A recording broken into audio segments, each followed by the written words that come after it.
앞으로 이 사태는 특검을 통해서라도 반드시 진실이 밝혀질 것이라고 봅니다.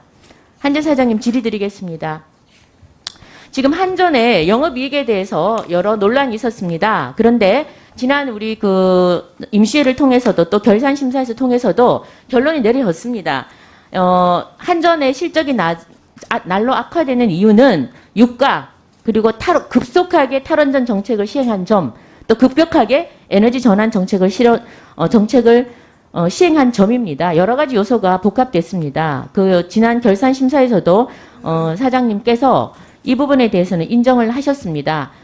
올해 잠깐 흑자가 났는데 그 원인을 말해보라 했을 때는 국제 유가가 아주 낮기 때문에, 그리고 정산 단가가 아주 싼 원전 발전량이 증가했기 때문에, 그 다음에 정산 단가가 비싼 석탄과 LNG 발전량이 감소했기 때문이라고 말한 바가 있습니다. 자, 그러면은 이런 한전의 영업 실적이 악화되는 게 과연 이러한 원인 때문이냐? 제가 좀 다른 원인을 오늘 제시를 하고자 합니다. 바로 환경 비용 때문인데요. 환경 비용에 대해서 우리가 말씀 좀 드리겠습니다.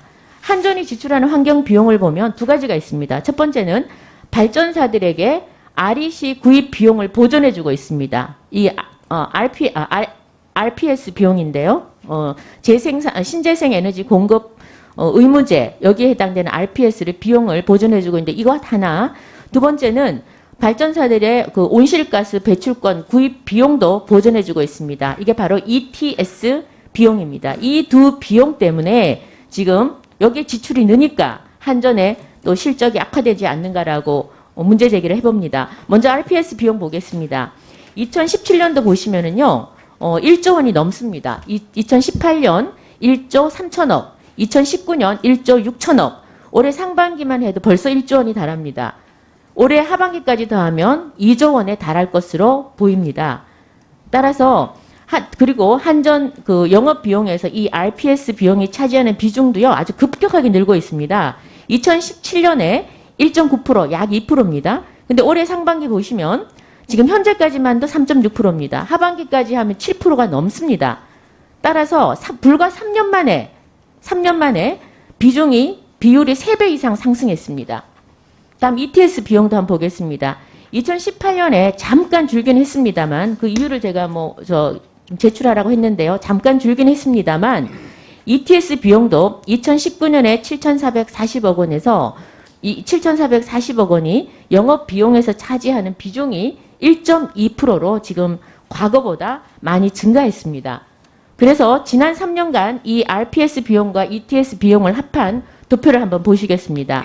불과 3년 만에 이 비용이 1조 5천억 원에서 2조 3천억 원 정도로 약 55.4%나 증가했습니다. 2년 만에 8,370억 원이 증가했습니다. 엄청난 거죠. 근데 이렇게 증가한 것도 문제지만 또 문제는 뭐냐?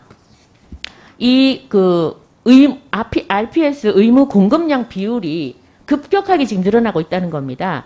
지금 현재는 올해는 7%입니다. 전년도 발전량의 7%를 RPS를 공급을 의무화하고 있는데 이것이 지금 10%까지, 지금 현재 법이 10%까지 되어 있습니다만 이거 상한을 폐지하자는 개정안을 지금 여당에서 냈습니다. 이거 폐지되고 그 다음에 지금 문재인 정부의 국정운영 5개년 계획에 포함된 도표에서 보시는 바와 같이 RPS 의무 공급량을 정말 28%까지 급상승을 시킨다면 지금 7%입니다. 그런데 불과 10년 안에 이걸 28%까지 상향시킨다면 RPS에 드는 비용은 엄청날 것입니다. 그래서 매년 우리가 RPS 공급량을 0.5에서 한 1%씩 늘려왔어요. 그런데 지금 급격하게 늘리려는 겁니다. 지금 만약 이 개정안 통과가 되면 지금 한전에는 엄청난 부담이 될 겁니다.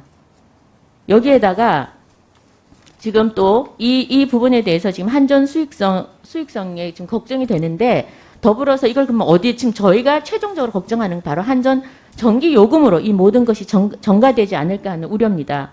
그래서 이 전기 요금은 제가 이따가 질문을 하겠고요. 이런 부분에 대해서 이런 비용이 증가하는 부분에 대해서 지금 그 심각하게 좀 생각을 해주시고 이 법안 통과에 대해서도 신중히 대처를 해주셔야 됩니다. 한전 사장님 답변 한 부탁드립니다. 네.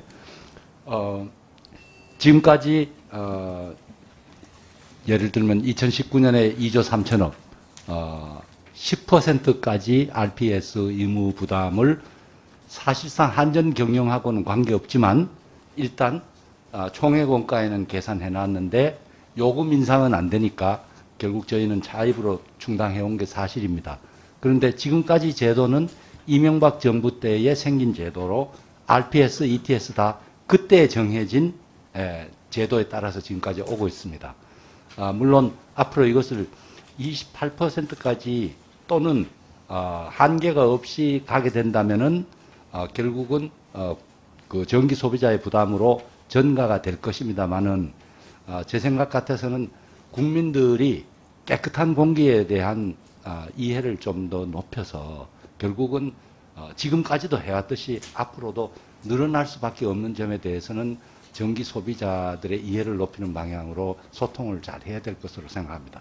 저희 한전 경영하고는 직접 관련이 없습니다만 지금까지 총괄 원가에는 계산되고 요금에 인상 안 되기 때문에 한전 부담이 되었던 것은 사실입니다. 지금까지 제도는 그때 만들어진 이명박 정부 때 만들어진 대로 지금까지 부담을 해오고 있는 중입니다. 아니요. 그러니까 이게 네. 네. 네. 네.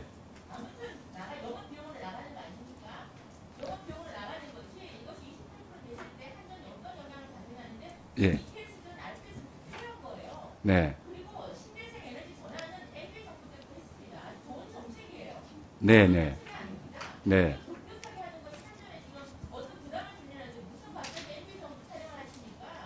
아, 네. 네. 아니, 그거는 아니고요. 네, 알겠습니다. 네, 경북 포항북구 김정재 의원입니다. 한전 사장님, 네. 오전에 그 네. 본의원의 질의를 제대로 이해하지 못하고 느닷없이 이전 정권을 들먹이면서 동문서답을 하셨기에 다시 한번 정리해 드리겠습니다. 네. 한전이 발전사에 보전해주고 있는 RPS, ETS 비용이 매년 네. 급속히 늘어남에 따라서 영업 비용이 증가하고 있습니다. 이 문제에 대한 지적을 했습니다. 네. 현행 전기사업법 시행령은 RPS 의무 공급 비율을 7%로 하고 있습니다. 네. 2022년까지 최대 10%까지 올리도록 하고 있습니다. 또 문 정권이 2030년까지는 28%까지 올리겠다고 합니다. 이렇게 급격히 늘릴 경우에는 RPS 비용이 함께 늘어나겠죠. 영업 네. 비용도 함께 급증할 겁니다. 그래서 이것이 소비자의 전기세로 전가되지 않을까 하는 우려를 표명을 했고요. 이에 대한 의견을 물어봤습니다. 그런데 네. 사장님께서는 뜬금없이 이전 정부부터 RPS가 존재하는 제도라는 답변을 하셨습니다. 매우 공기업 사장님으로서는 매우 부적절한 발언이었고요. 공기업은 다 아시다시피 정권의 소유물이 아닙니다. 국민의 편익을 위해서 존재하는 그런 공적 기관입니다. 사장님은 향후에 이 점을 좀 유의하시고 네. 경영 악화와 소비자 부담 전가를 최소화할 수 있는 방안을 좀 마련해 주시기 바랍니다. 네.